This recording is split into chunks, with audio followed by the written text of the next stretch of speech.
अगर आरोप सिद्ध नहीं हुआ तो कहीं ये 2028 के विधानसभा चुनाव में भारतीय जनता पार्टी के लिए लूपहोल तो नहीं हो जाएगा, दिक्कत तो नहीं बढ़ा देगा, कांग्रेस पार्टी को इसका फायदा तो नहीं मिल जाएगा?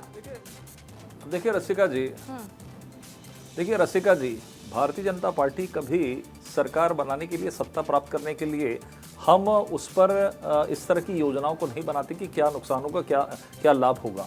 इस देश के अंदर में यदि मोदी जी की सरकार है, केंद्र में सरकार है, तो जो अपराधी हैं वो जेल की सलाखों के पीछे जाएगा, ये तय है। और जो पिछले 50 वर्षों में हुआ, कभी लगातार जिस तरीके से घोटालों की श्रृंखला आई, विशेषकर मैं अभी 10 साल पुरानों की ही बात करूंगा, जब यूपी की सरकार थी, कोई एक ऐसा दिन नहीं होता था जिस दिन कोई ना कोई नए घोटाले होते थे। तो मुझे लगता है कोई भी सरकार यदि चुनकर आती है, जनता इस फैसले के साथ उस सरकार को चुनती है कि वो दूध का दूध पानी का पानी करे।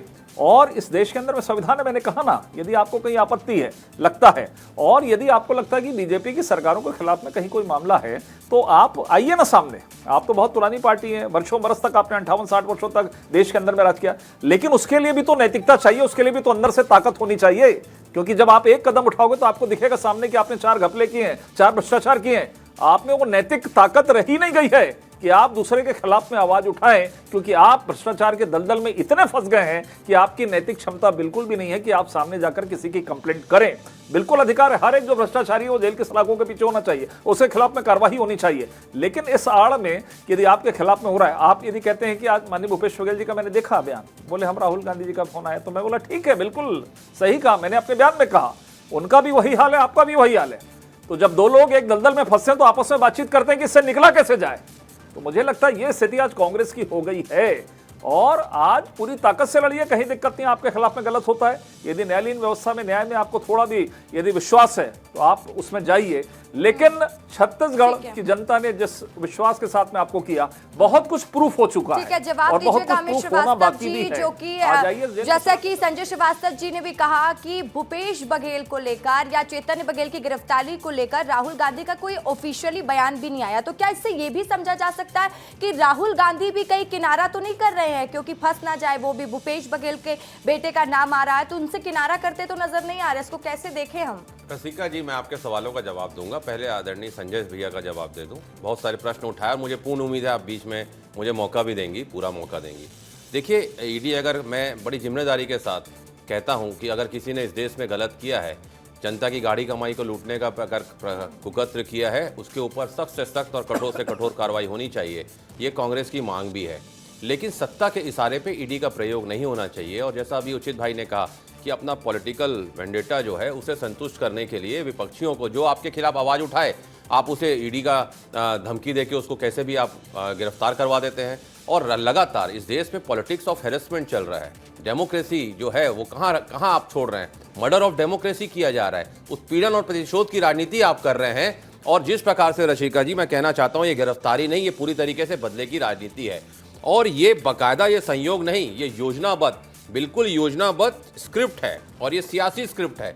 अगर पिताजी जो हैं, अगर विधानसभा में प्रश्न उठा रहे हैं अडानी जी के खिलाफ, तो उसी दिन वहां पर ईडी को भेज दो, और कैसे बेटे को गिरफ्तार करके पिताजी पे अब दबाव बनाया जाए, ये रणनीति अपनाई जा रही है। दूसरा भी संजय भैया कह रहे थे, तो मैं कहना चाहता हूं, हम आ भी भरेंगे तो ये करेंगे बदनाम, और एक कत्ल भी करेंगे तो उसकी चर्चाएं नहीं चाहते। मैं क्यों कहता हूं?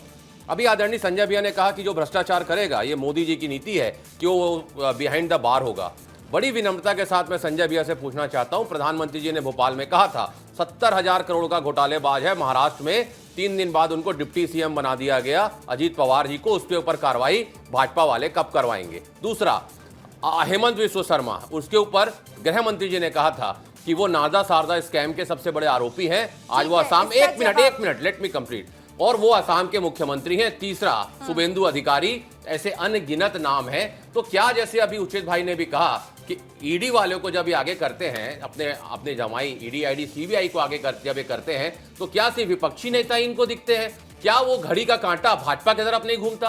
अब ये कहेंगे कि हमारे यहाँ शिकायत नहीं है, तो आप एक डिबेट करा लीजिए, मैं आपको 25 का नाम बताऊंगा। जी, इस बात का जवाब दीजिए, क्यों कांग्रेस के नेता ही भ्रष्टाचारी लगते हैं, और भ्रष्टाचारी नेता जब बीजेपी में आए तो उसका भ्रष्टाचार धुल कैसे जाता है?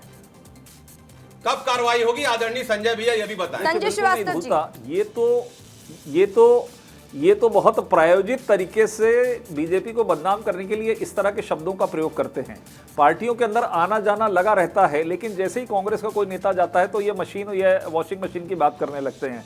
अभी ये कह रहे थे कि भूपेश बघेल जी ने जब सवाल उठाया अडानी के बारे में तो ईडी का छापा पड़ गया। तो आप इतने कमजोर हैं, आप इतने कमजोर हैं क्या? यदि आपको तो हर एक विषय पर यदि कोई डेवलपमेंट होता है, बस्तर के अंदर में डेवलपमेंट होता है, या यदि कहीं योजनाबद्ध तरीके से कोई चीजें यदि डेवलपमेंट के लिए होती हैं, तो आपको हर एक चीज में ऐसा लगता है कि वो अडानी अंबानी के लिए काम किया जा रहा है। मतलब इतनी वैचारिक जो निम्नता आई है कांग्रेस के अंदर में, यदि कोई भी डेवलपमेंट, क्योंकि आप 5 साल पहले डेवलपमेंट किया नहीं, तो इसलिए आपको लगता है कि यदि कोई डेवलपमेंट होता है तो अडानी, क्योंकि आपके जितने भी एग्रीमेंट्स थे वो इसी तरीके के होते थे कि किसी को लाभ पहुंचाना है, तो आपको भी लगता है कि बीजेपी की सरकार यदि काम कर रही है तो इस तरह की चीजें होती है। अब रही बात, आप यदि कह रही हैं बिल्कुल ठीक है, यदि यही जो जितने नेता हैं कांग्रेस के साथ में थे, नेता थे ना, इतना तो मान लिया ना आपने कि आपके समय ही भ्रष्टाचार उन्होंने किया है। पहली बात तो इस बात को सिद्ध कर दें आप, फिर आप हमारे ऊपर आरोप लगाइए कि आप यहां चले गए तो मशीन में धुलाई हो गई। अर्थात हर एक भ्रष्टाचार का जो जनक है, हर एक भ्रष्टाचार जो हो रहा है कांग्रेस से निकल कर आ रहा है। और मुझे ऐसा लगता है, सवाल पूछे थे, यदि जवाब दे आपको दीजिए। थोड़ा भी लगता है जी देखिए, लगातार आपने कहा वॉशिंग मशीन, तो मुझे किसी की फिर पंक्तियां याद आ गई कि झूमते हैं नाग सारे जाने कैसी बीन है, इनका ना कोई ईमान है ना दीन है, और जो भी जाता है वो धुल के निकलता है। अरे साहब, ये भाजपा पार्टी है या कोई वॉशिंग मशीन है?